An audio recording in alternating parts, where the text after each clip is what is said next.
Well, good evening, everybody. It's great to see you all here, and welcome to those who are on Zoom as well. I'm Mike Froman, President of the Council, and this is one of my favorite events of the year, having been a term member myself just a few years ago.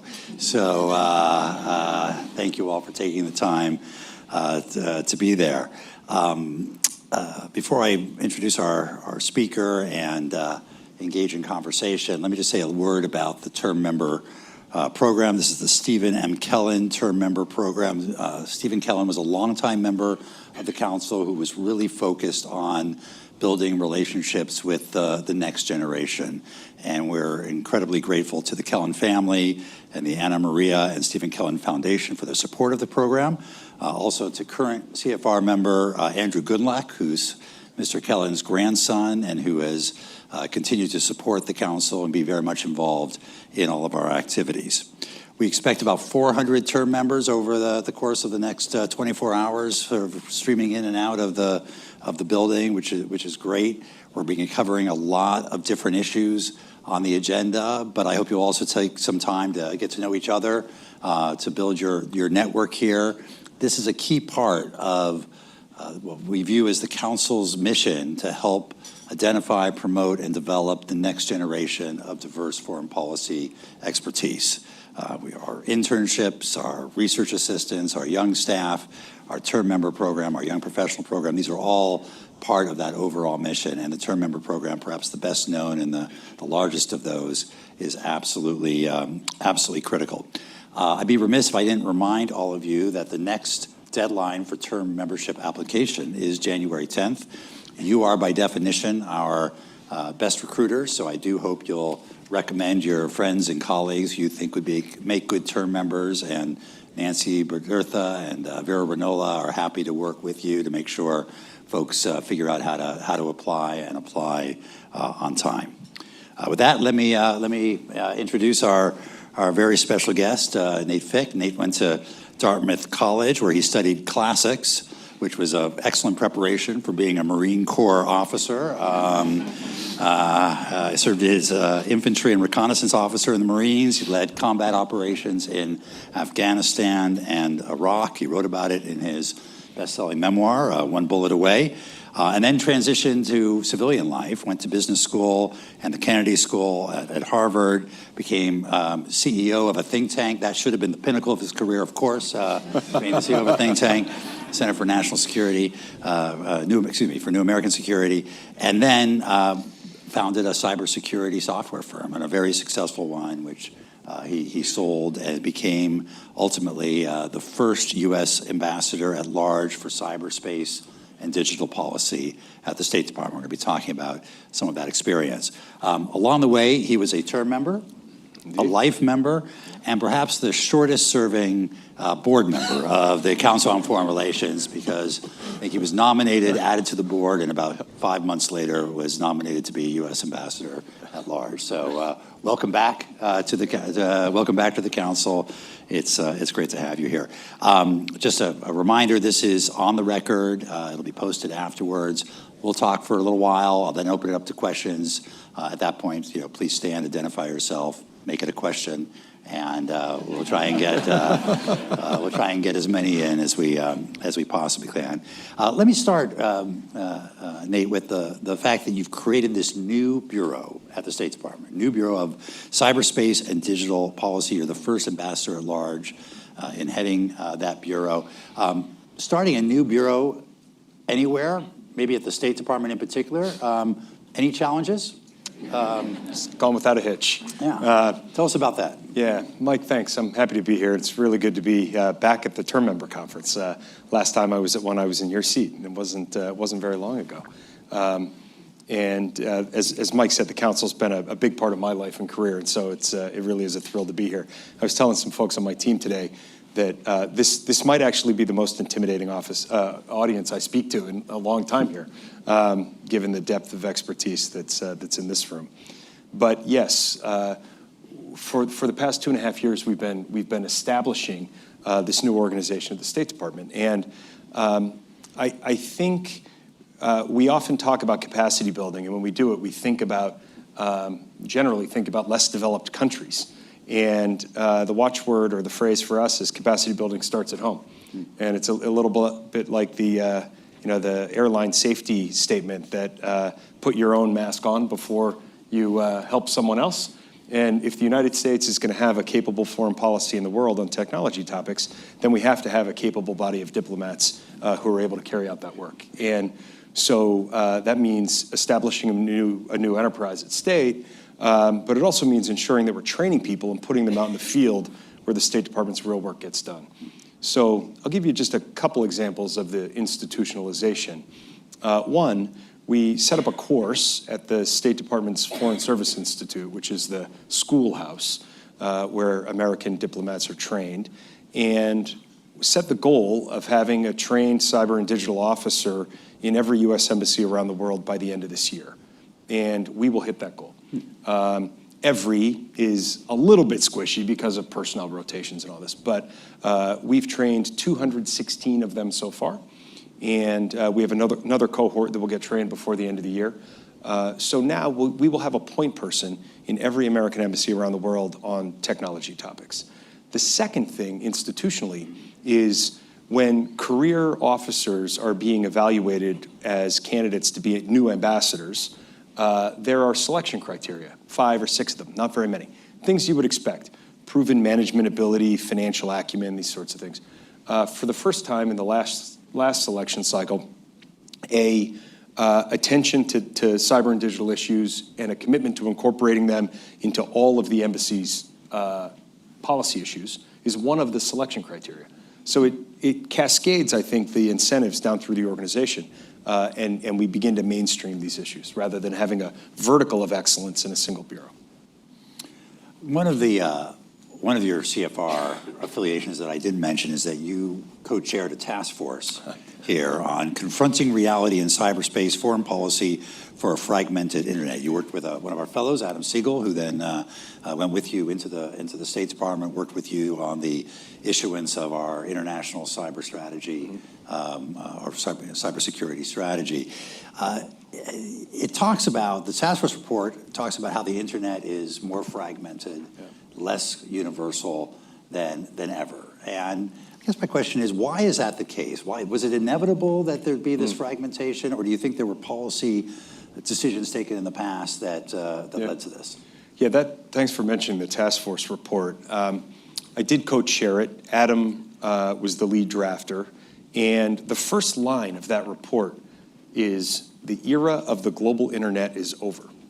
It's a pretty definitive. It got people's attention. Well, it's not the sort of thing you want to publish immediately before Senate confirmation process. Right. But my crystal ball didn't work, and I didn't know what was coming. Yes. But it ended up being sort of the best example of think tank work informing government policy, because Adam and I and a team of people here labored for months on that project, and then in very quick order, through sort of with very little malice of forethought, we were in a position to implement and act on it.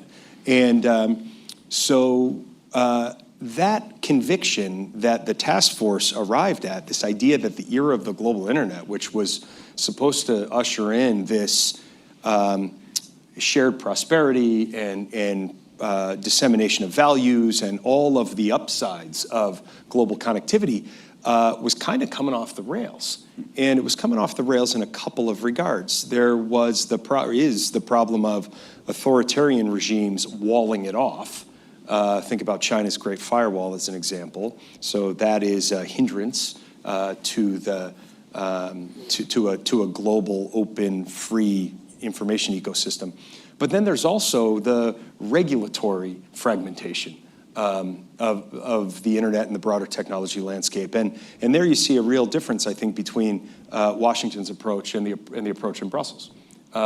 So putting really onerous sovereignty requirements on cloud services, for instance, is a way, it's not, I don't want to put it in the same category as the Great Firewall, but it is a hindrance to a free and open information environment. And so because of that concern that we all shared about where the world was going, when we were tasked with drafting the international strategy, the U.S. strategy for cyberspace and digital policy, thank you to the council for letting Adam come into government for a year, and he served as our lead drafter. And the orienting principle of that strategy is something that we call digital solidarity. So as opposed to digital sovereignty, which is politically popular in a lot of places, but kind of a mirage. You know, the benefits of technology are greatest at scale. If operational efficiencies, security efficiencies, we really had to develop, we thought we had to develop an intellectual construct to fight back against sovereignty, even with our closest allies and partners. And how far can solidarity go? Can it include countries that are not democratic, who may have a different set of values than we do? I think, well, solidarity is one of the principles on which the strategy is based. The second is the affirmative vision. And I have 2 teenage daughters, so a lot of personal conviction that pounding the table and saying my way or the highway. How's that working for you? Usually results in the highway. And so I think the same thing is true in diplomacy. When the United States walks into the room and pounds the table and says, you're with us or you're with China, middle ground states don't like that. Small states don't like that. And it's not the most effective strategy for building the biggest possible coalition that we can build. So the affirmative vision is the idea that rather than forcing a choice, it's actually incumbent upon us to provide a better option. So how do we strengthen our offer, if you will, around the world and bring the benefits of technology to bear in a way that gets citizens and governments around the world of their own volition to say they want to side with us. And when you look at it that way, sure, the most natural grouping of partners for the United States is always going to be values-based. But I think it does extend and ought to extend beyond democracies. Singapore is not purely a democracy. The UAE is not purely a democracy, but there are certainly benefits to having tight technology partnerships with states like those. Let's talk about the UAE, because that's a relatively recent example where, in fact, they were sort of choosing, or we made them choose between the U.S. and China in many respects. And it was called G42, the UAE company. Microsoft made a significant investment in them. It was brokered in part by the U.S. government, as I understand it. But it was predicated on the notion that they would not use Chinese equipment and Chinese infrastructure, and instead would rely and become closer to the U.S. tech stack and U.S. policies. Is that a model for other countries? And why was it so important to get the UAE on our side? Yeah, let's take a step back and talk about digital infrastructure broadly, and then we can talk about AI infrastructure in particular. So there's a global rewiring that seems to be happening. And again, my crystal ball doesn't work, but it seems as if we're in the early innings of rewiring the whole global ecosystem, an ecosystem that developed generally since 1945. And when you think about supply chains, industrial supply chains and tech supply chains, they've been highly optimized for 2 generations, really according to one variable, and that's cost. And efficiency, yeah. And a combination of geopolitics being back above the waterline and a global pandemic, I think drove home to a lot of people that optimizing for that single variable maybe doesn't get us where we want to be. And instead, we're perhaps willing to pay a little bit more in order to optimize not only for cost, but also for trust and resilience and security. And so you see this rewiring happening. And if data is kind of part of the lifeblood of a digital economy, then the security and the resilience and the free flow of that data is essential. And so that really leads to the third principle of the strategy, which is that we need to think about the full digital ecosystem. When we talk about cybersecurity now, I built a cybersecurity business starting in 2012. In the beginning of that 10-year journey, cybersecurity really meant data security on laptops, desktops, servers, and mobile devices. Didn't mean a whole lot more than that. And that's changed wildly. And now we have to think about the security of undersea cable and the security of data centers and wireless telecom and communication satellites and fiber, terrestrial fiber. And So we care about the trustworthiness of that whole ecosystem. And so now we get to AI and the fact that that the AI economy is going to sit on an architecture of a lot of hardware, and that hardware is going to require an enormous amount of energy to power. And so there are only a few places in the world where all of the pieces come together for kind of a cost-advantaged development of that infrastructure, and the UAE is one of those places. And I mean, make no mistake, if you look at the global competition in wireless telecom that unfolded in the 90s, there are a lot of lessons. You know, the US and our like-minded partners had a commanding lead in this technology 30 years ago. We lost it almost entirely. We have a couple of providers in Europe, and Ericsson and Nokia. We have one in South Korea and Samsung. But generally, Huawei ran the table around a lot of the world based on IP theft and government subsidies. And if you run that playbook across other technologies, you can sort of anticipate what they are trying to do and will do if they have the opportunity in critical technologies like AI. So I think the Microsoft G42 deal, with the support of the US government and with some guardrails in place in how the deal was structured and how it'll be monitored, is very much an effort to ensure that US and other like-minded companies from countries where we share a basic foundation of values win the race to build out that infrastructure for the next generation. Well, to your point, China's been engaged in their digital Silk Road and really trying to implement infrastructure around the world, Huawei or otherwise. It's hard to fight something with nothing. We don't have a lot of that technology in terms of the mobile infrastructure. Does AI and the next generation of digital infrastructure give us an opportunity to play where we haven't been able to play on the mobile side? I think a huge opportunity. Look at the UN Sustainable Development Goals, the SDGs. They're like 85% off track, 88% off track, something like that. If there were a CEO of the SDGs, he or she would have been fired by a board, right? The only way, conceivably, to alter the trajectory of that line to meet the SDGs in any meaningful way is potentially the application of new technologies. So I think the U.S., rewind for a second, put ourselves in these seats in November of 2022 when ChatGPT was released. And every government in the world was scrambling to do something, under pressure from citizens, do something. But nobody knew what to do. So I actually think the U.S. took very much the right approach, focusing first on voluntary commitments from the major AI companies. And voluntary mattered for two reasons. One, it's pretty fast. Two, doesn't constrain innovation. It was never intended to be the last step in a governance structure, but it was an important first step.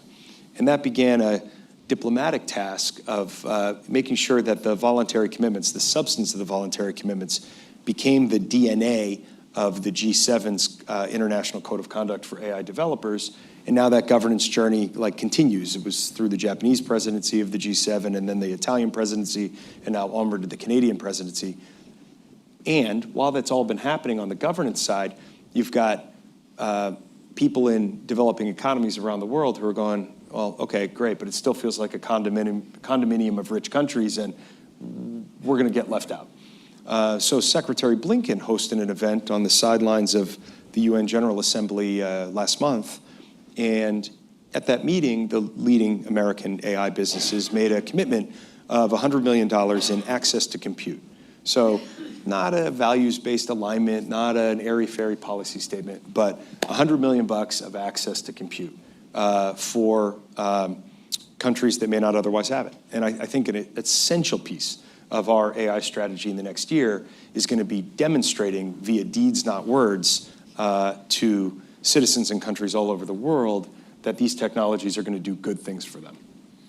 I do want to go back to your digital sovereignty versus digital solidarity for a moment, because you mentioned that the free flow of data is awfully important, and that's been sort of the U.S. position historically. More recently, whether it's around TikTok or around Chinese electric vehicles and the hardware and software in those, or frankly in some of the trade negotiations that have been going on, IPEF and the WTO, the U.S. is seen as moving away from that position, becoming more focused on digital sovereignty than on digital openness or the free flow of data. Is that a irrational critique? It's a critique that I strive to rationalize all the time. I mean, I think we take these sort of piece by piece. So there was a spirited debate inside the U.S. government about whether taking action on TikTok would be a step down a slippery slope and would undermine our values in making these sorts of commitments about free speech and open communication in an open society. And the ultimate verdict was TikTok is sui generis. There's enough evidence, empirical evidence, demonstrating the vulnerabilities that TikTok exposes on devices and algorithmic manipulation to determine what TikTok is serving its users. It wasn't. The determination was it's not a step down a slippery slope. That it's a tool of the Chinese Communist Party, and also a judgment that it would be far better for that decision to be made legislatively and reflect a broader mandate and will of the people than to do it via executive order. And so that's ultimately what has happened and the process that's ongoing. I think on Chinese connected vehicles, broadly, there's a big difference between kind of data-rich digital systems in how we treat the trading relationship with China and everything else. And the data-rich digital systems are a tiny slice of overall U.S. trade with China. And so on both which is why I think this sort of, Jake Sullivan's refrain about a small yard and a high fence applies both on the export control side and also on the other side of the ledger when we're talking about what sort of technologies it is going to be safe to have proliferate in the United States. Let's talk a little bit about the threat, the risk matrix out there. We've had SolarWinds, you've had Colonial Pipeline, the Typhoon, you had the Russia hacking the Clinton campaign, Iran hacking the Trump campaign. How crazy is it out there right now in terms of cyber attacks happening all the time?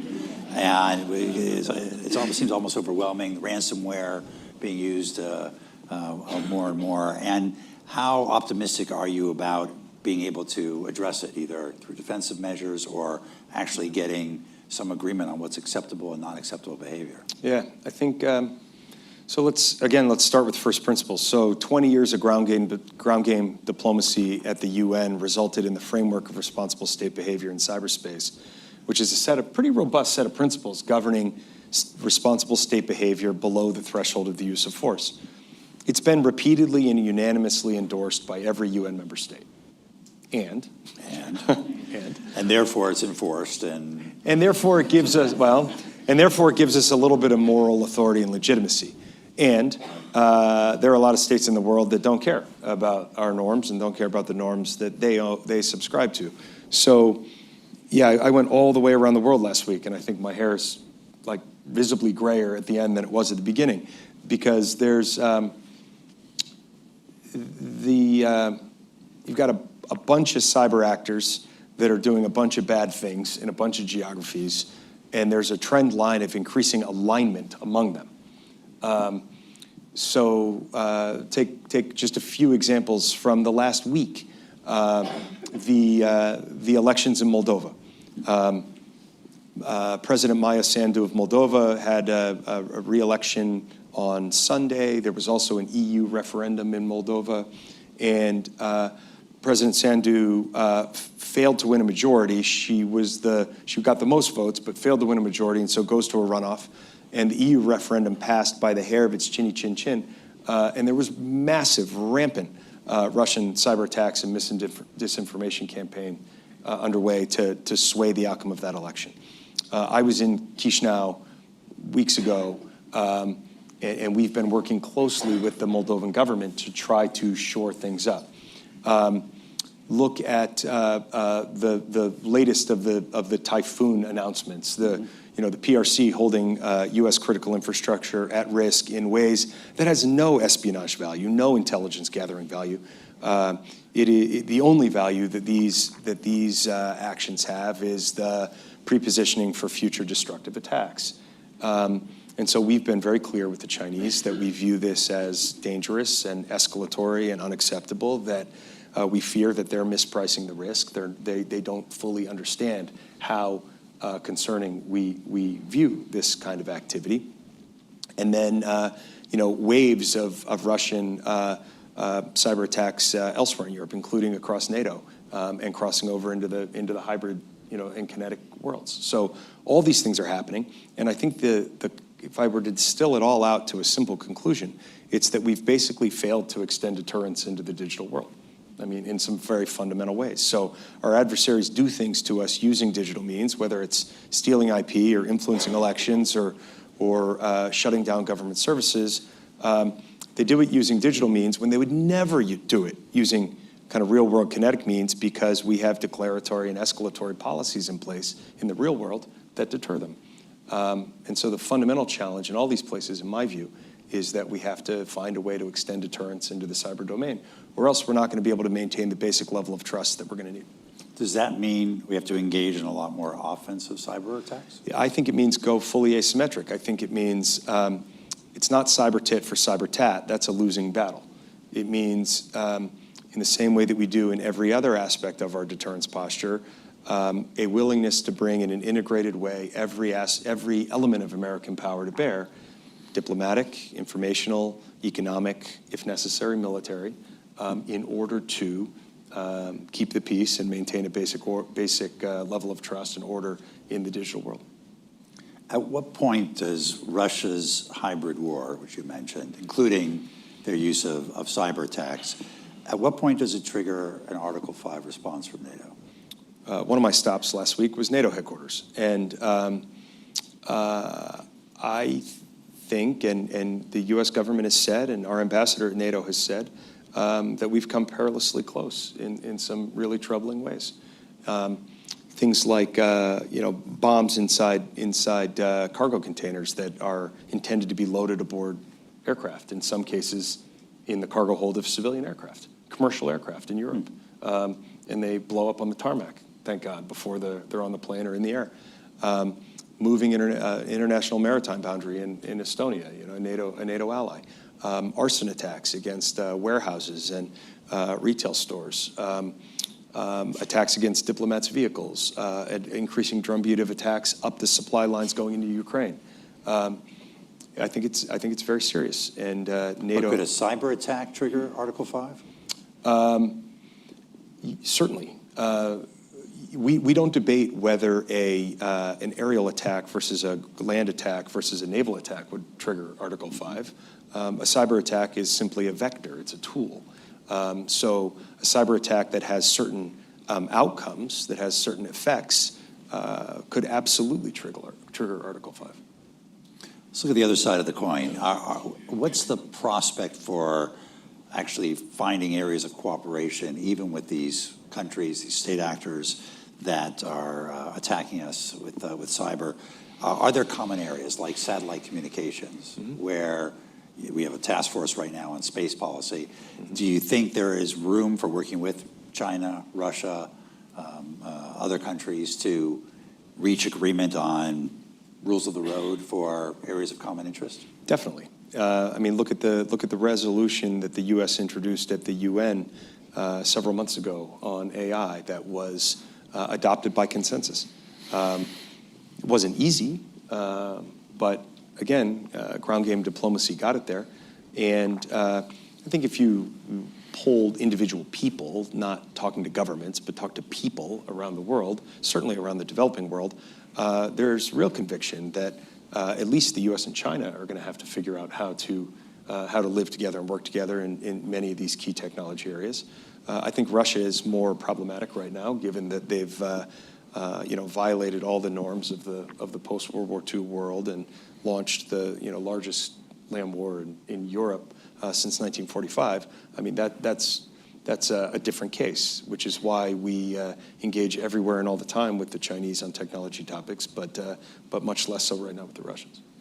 The whole cybersecurity and digital policy area is one where the private sector has an absolutely central role to play. We're going to come back and talk about you and your career in a minute here, but how do you feel the cooperation is going between the public and the private sector when it comes to cybersecurity? It used to be, I remember when I was in the financial sector, banks would be reluctant to tell the government or talk publicly about a cyber attack that they had suffered for fear of losing confidence of their depositors and their customers. Do you feel like we've gotten to a point where the private sector and the government are sharing information and best practices better? I think it's so much better than it used to be, Mike. I mean, to your point, I was in those meetings too when I was running a cyber software business, and I get hauled into a public-private partnership meeting that usually resulted in me being compelled to give something up to the government that was then classified, and I got nothing back. And partnership. That's what we call partnership. Yes, exactly. Right. Yeah. So I don't see a lot of that anymore, and for a few reasons. But I think one is just the exigency of the moment. So the further invasion of Ukraine was actually a catalyst for a wildly positive transformation in how the U.S. government and private companies work together in cybersecurity. The migration of the Ukrainian government enterprise to the cloud allowed the Ukrainian government to continue to function after its physical infrastructure was destroyed.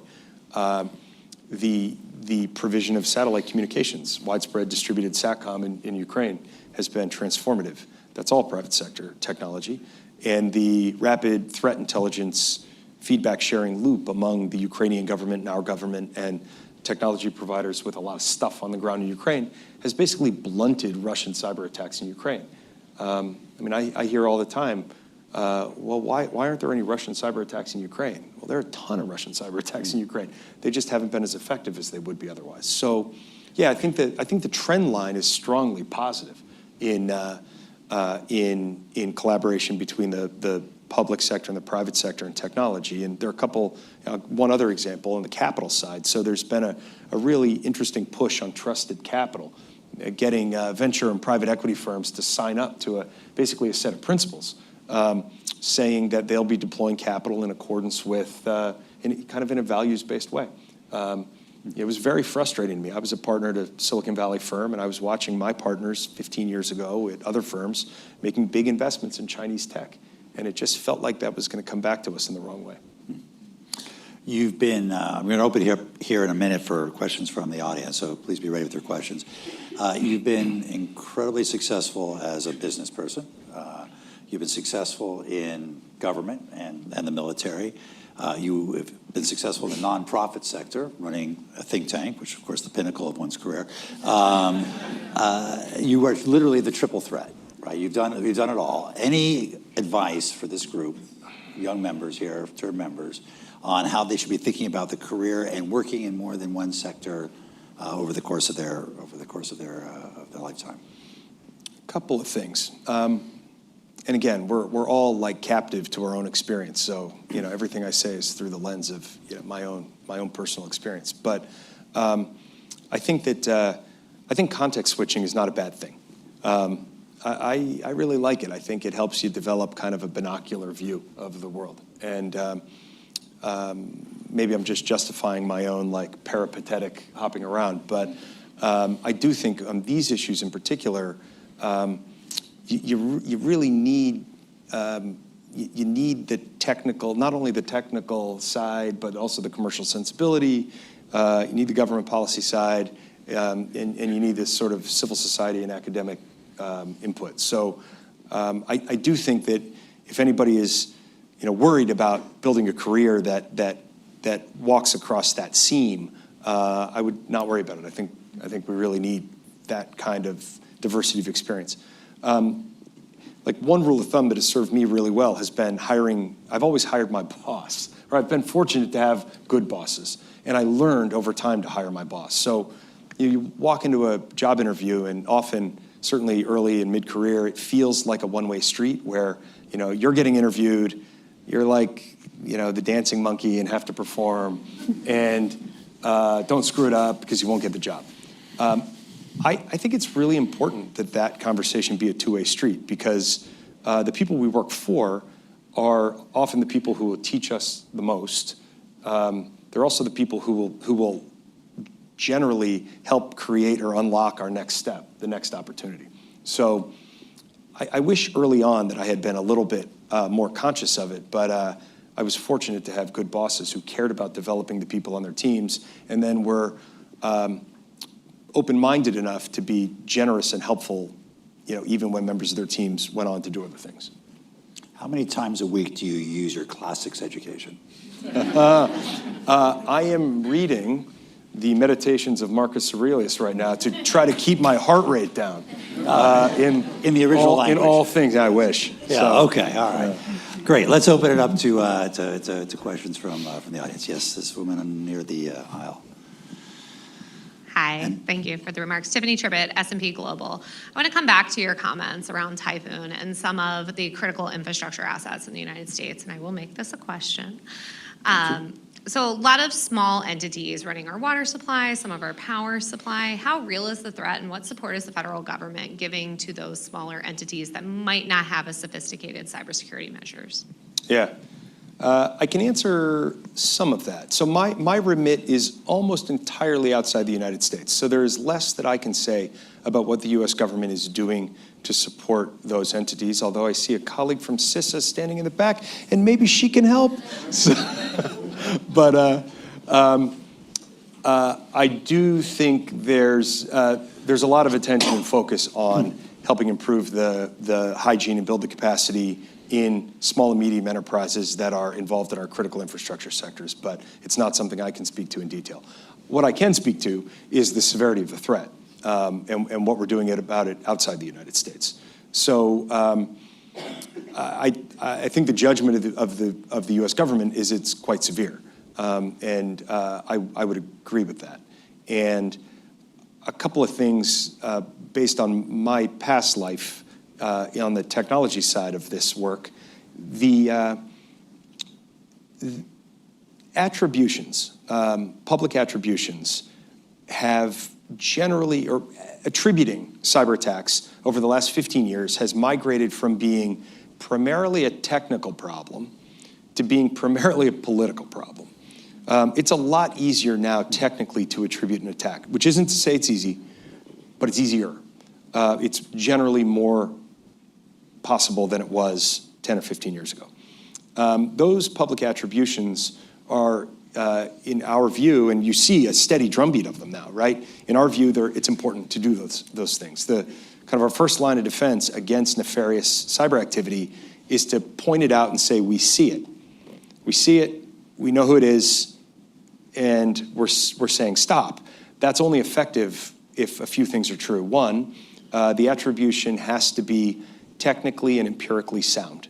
It can't just be, certainly not a U.S. government, trust me.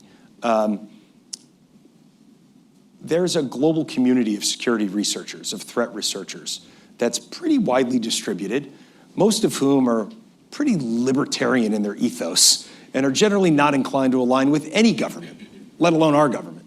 So mobilizing that community and making use of the independent judgments of that community in an aggregated way is pretty helpful. To sit down with Chinese counterparts and say, hey, this is not only a U.S. intelligence community conclusion, this is a consensus view from these 46 companies around the world and these 700 security researchers with public profiles who are all concluding the same thing. And oh, by the way, they have 100 different nationalities. So it's helpful when the attributions are empirical and technically sound. And then second, it's helpful when we multilateralize them. It's not the U.S. standing alone. It's the U.S. standing alongside. You see this again and again, right? 3 other countries, 7 other countries, 20 other countries. So technically sound, empirically sound, multilateralized attributions are a good way to sort of take the political judgment out of it and call out the behavior in a more clinical way. Yes, this gentleman about 2/3 back, right there. You can stand up. Hi, thank you very much, Ambassador. James Siebens, I'm with the Stimson Center. We actually just produced a report on advancing accountability in cyberspace, so a lot of what you're saying resonates very heavily with me. I wanted to ask if you can comment on the concept of a cybercrime treaty as is being negotiated. One of the things in the international strategy, as you know, is to support a rights-respecting treaty. So I wanted to see what your views are on the current language and what improvements might be in order. Yeah. So it's in flight, so there's a limit to how detailed a conversation I want to have about it. But You're among friends, don't worry. But yeah, right. And a lot of cameras. I think it's important, my perspective, it was a Russian-introduced treaty. So that's a problematic starting point. And we should not be totally prejudiced against the endpoint of the negotiation based solely on where it started. So there was a robust negotiation over a long period of time at the UN that resulted in a final pre-vote treaty that is wildly better in terms of its accounting for our values and the input of our multi-stakeholder community than it was when it started. So I think we need to look at it kind of based on where it is today and what it says and not be overly influenced by its origins. And then you have to ask the pragmatic question of what do we do from here? And there's been lots of reporting and plenty of think tankery on kind of what the different options are. So I don't want to pass judgment on any of them, but a few of the options would be we could or others could introduce amendments. One has already been proposed. When you open the door to amendments, you open the door to lots of amendments. And better have a fair degree of conviction that your amendments are going to be more popular than other people's amendments. And there's this sort of implicit assumption on the part of a lot of Americans that, oh, the American amendments will be more popular than the Iranian amendments. I don't think that's necessarily true. So we have to at least ask that question before we crack that door. The other thing you could do is you could issue a really robust explanation of position, where unilaterally a government, say in this case the US, says, okay, here's the treaty, we're joining consensus on it, and here are all the problems we have with it, and here's what we're going to do to make sure that its enforcement is in keeping with the values that we defend globally. Or, another option, we could say we're not joining consensus, which the US has never done on something that we voted for in committee. So, in that sense, conceivably, that's, everything in the world was done at some point for the first time. It doesn't mean it's inherently wrong, but it wouldn't be a step to take lightly. And so I think right now we, with companies and civil society organizations, are trying to weigh the different options and listen to different points of view in order to arrive at the best way forward. I see you way back in the corner. Yes, you. Mm-hmm. Hi, my name is Rudina Haidari. I'm a former member of parliament in Albania. And I just wanted to ask, actually, because Iran has launched an attack, a cyber attack on Albania several times, actually, and the last attack was in September 2022. And it's believed that the Iran cyber attack in Albania is because of investigators say that it's because of the sheltering that it's done to the Mujahideens, or MEK, also known as MEK, the opposition in Iran. So my question to you is, given that Albania is a NATO country, and you mentioned during your speech that maybe, this could be something that can happen in the future. It didn't happen this time around. Maybe it wasn't as serious, but it could happen in the future. So my question to you would be, are cyber attacks taken seriously by the NATO members and NATO in general? Yeah, thank you. So yes, as you said, that big Iranian cyber attack on Albania ended in September of 22. I was standing in the main square in Tirana along with our ambassador to the UN, Linda Thomas-Greenfield, in October of 22, in order to send a very clear signal that the U.S. stands with our NATO ally, Albania, and that any further attacks by Iran on a NATO ally should be very, very carefully considered. And after that visit, we began a really significant $25 million cyber assistance package to Albania to build capacity in across the Albanian government enterprise to prevent additional attacks from being successful. So what you saw in that case, I think, were two flavors of deterrence being deployed simultaneously. The reminder to the Iranians that Albania is a NATO ally, which is deterrence by consequence, saying that any more of this funny business will be met with consequences.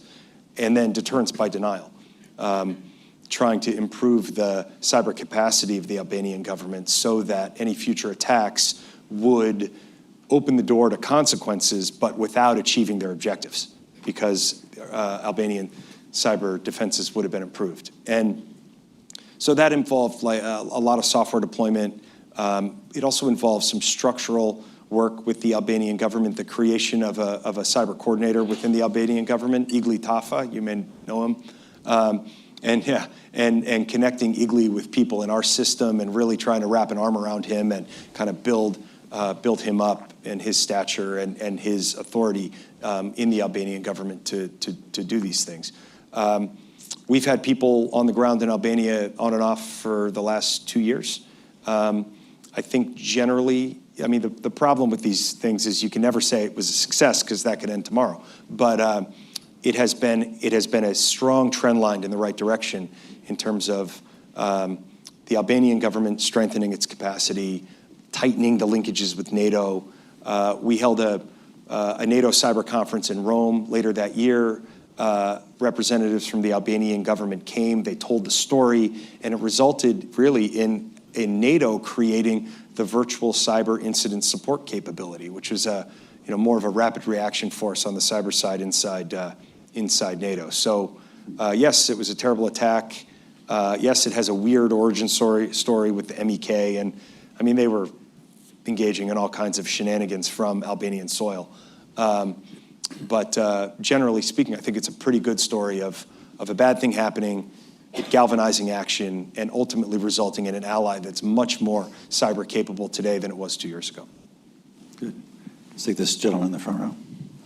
Ambassador, thank you so much. Take the microphone. Thank you so much for your presentation. Joe McReynolds, Premier Consulting.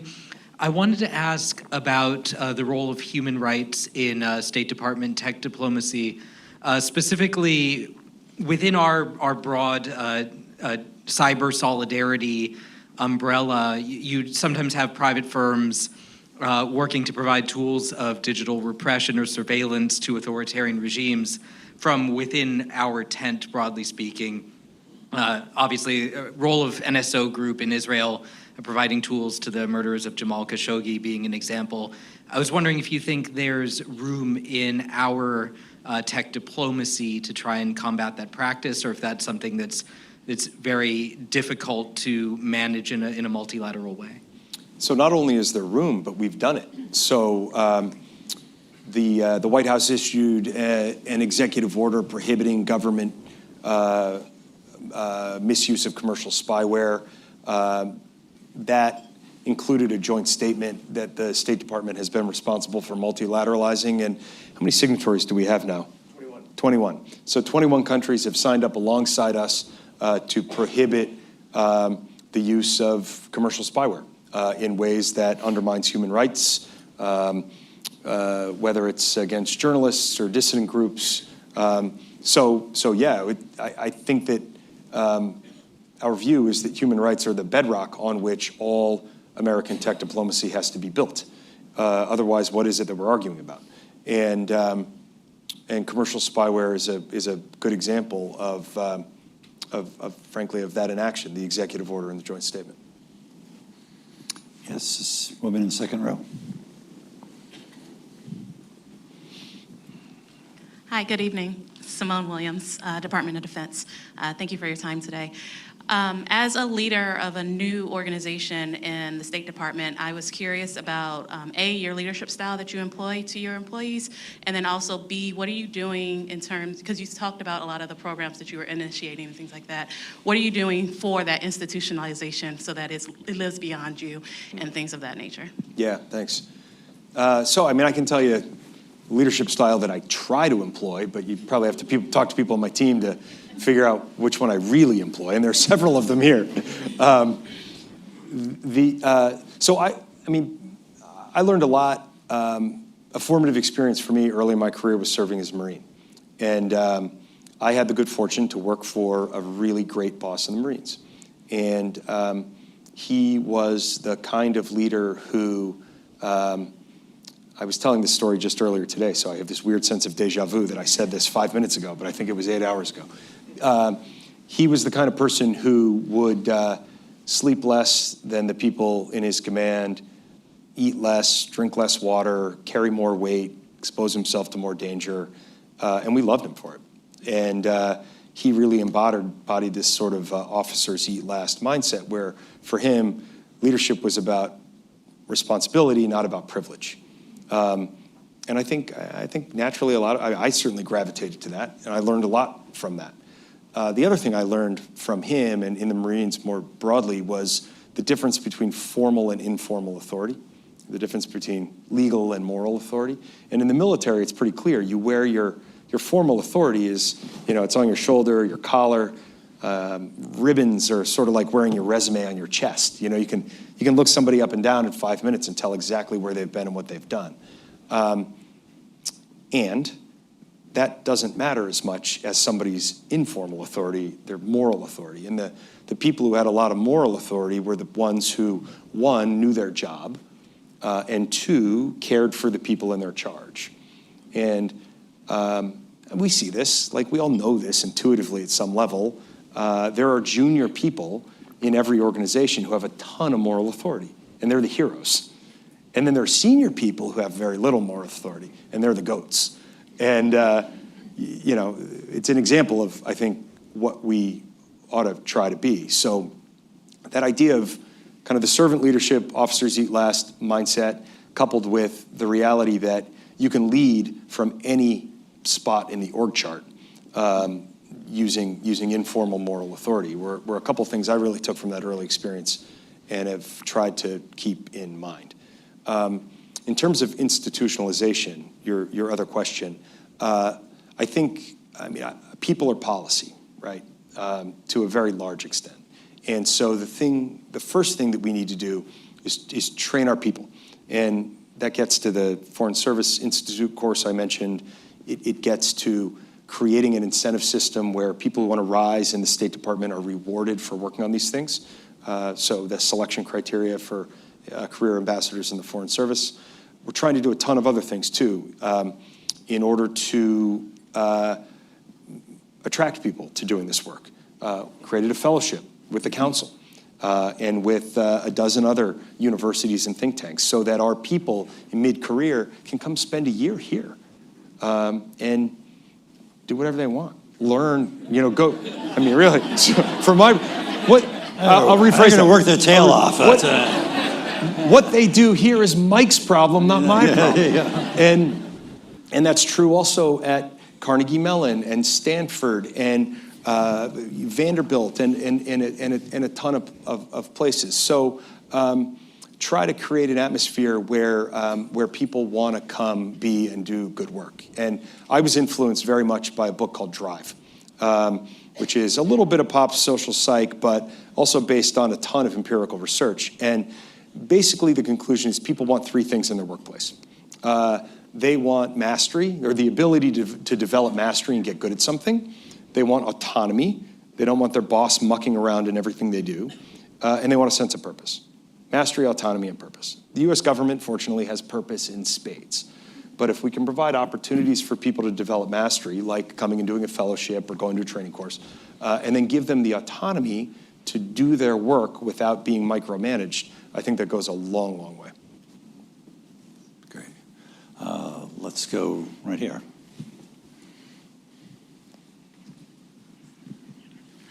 Hi, my name is Alexis Hughesby. I'm with Lazard. Thank you so much for the time. So you mentioned earlier that there is a need for scale when we think about technology. You also mentioned, and I'll paraphrase a little bit, that you cringed when some of your colleagues invested in Chinese tech about 15 years ago. So as we're looking at the next 5, 10, or 15 years into the future, aside from values which feel like they can change, at least from a country level, fairly quickly given diplomatic relations or given new elections, for those of us without a crystal ball, working or otherwise, how do we think about investment in and partnership with some of the foreign technology players? Yeah. So I do think scale matters in tech, and European French bakery approach to technology businesses is a hard one to pursue. So I read the Draghi report on European competitiveness. I read almost the whole thing. I think it's excellent, actually. And it says the right things. And a sensibility in Brussels has been to not allow technology businesses generally, but certainly not technology businesses, to get too big. That has hindered the creation of global scale technology companies in Europe.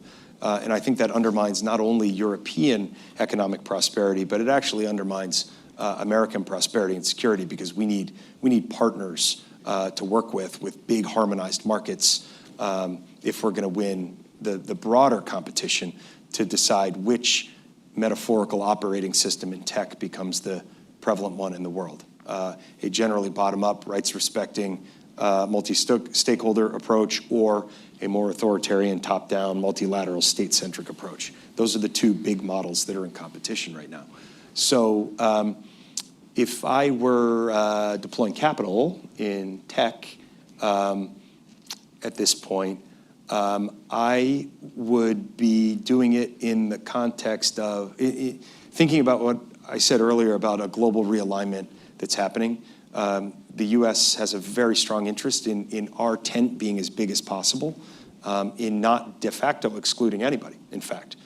It's behavior that creates the exclusion.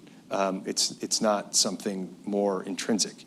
And so, I'd be investing in economies that generally are values-based, and I hear what you're saying about that can change, but I'm not sure that it changes all that quickly. Even in the United States, wild swings in the White House don't necessarily change the core values that we represent or stand for in the world. And I think we also, I'd be investing in economies that that from a kind of tax and regulatory standpoint understand that there's a big competition underway. The geopolitics is back above the waterline, and that the outcome of that competition is going to determine answers to some of the really big questions, like representative government and free markets and equal treatment of all people. And tech is perhaps the primary battleground of that competition. The U.S. innovates, the EU regulates. And I would argue that we each need to do a little bit more of what the other one's doing. Okay, all right. Yes, way back at the end there. Thank you. Artemis Seifert. I'm with 11 Labs, which is an AI company. So folks that work in tech often encounter situations where there is pressure in foreign markets to conform to local rules. And I'm thinking here, social media pressure to take down particular content. Often that happens by countries that are partners to the United States, say India, Brazil.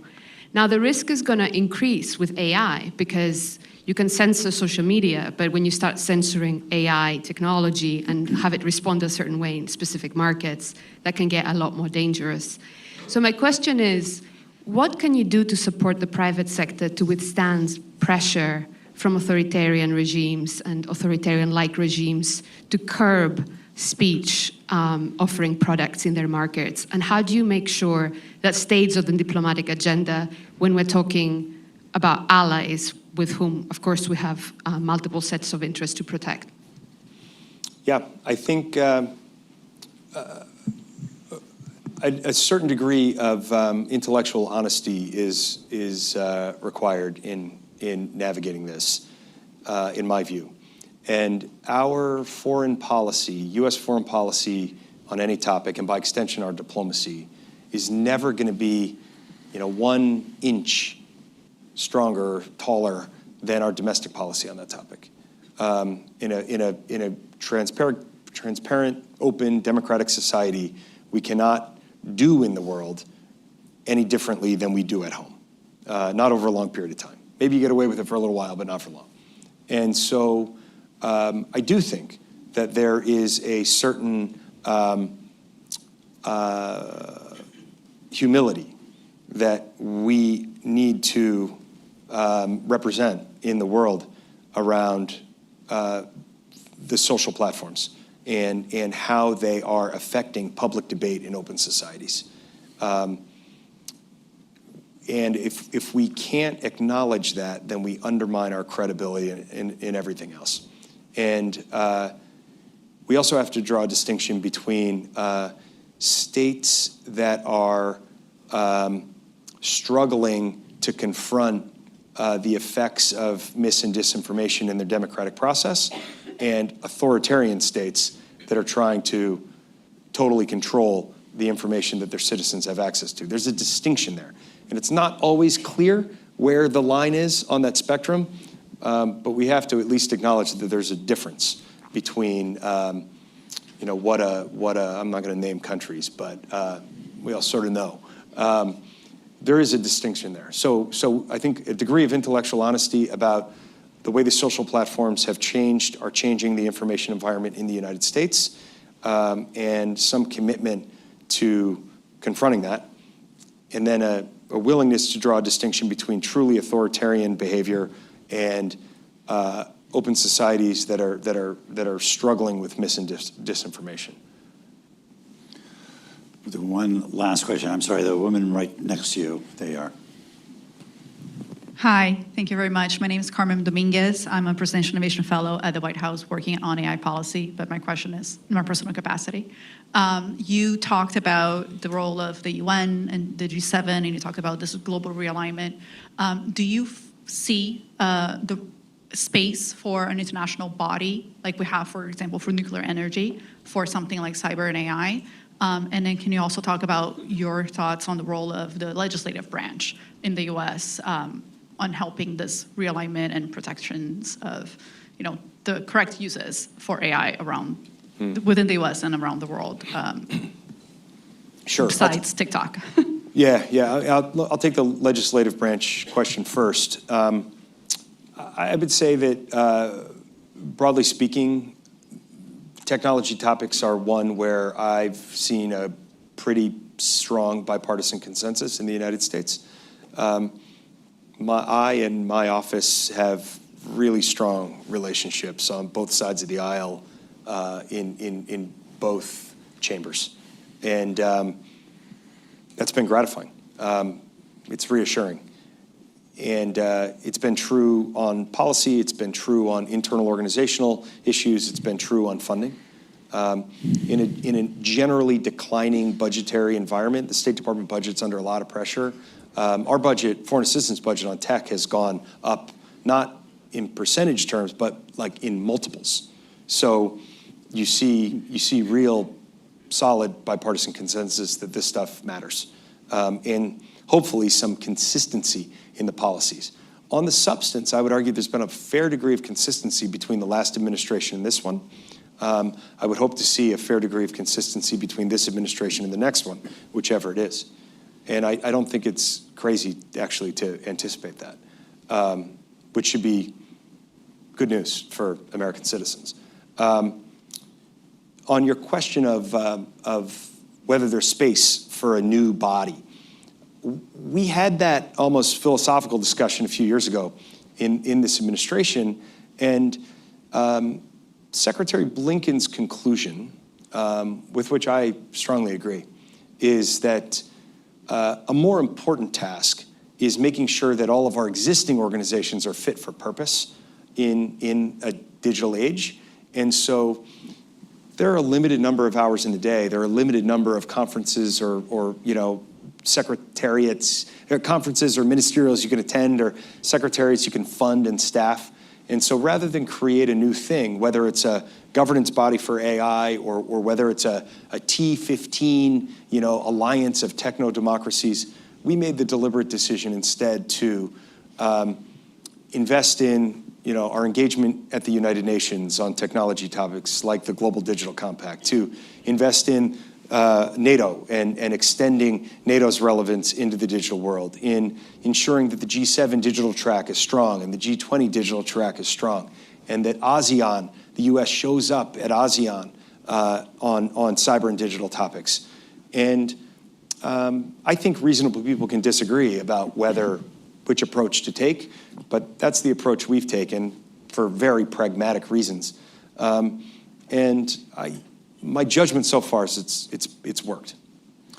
We're so grateful to you for your service, for being part of the CFR family, and for taking time out of your incredibly busy schedule to be with us tonight. Please join me in thanking Thanks, Mike. Nazir Ahmed.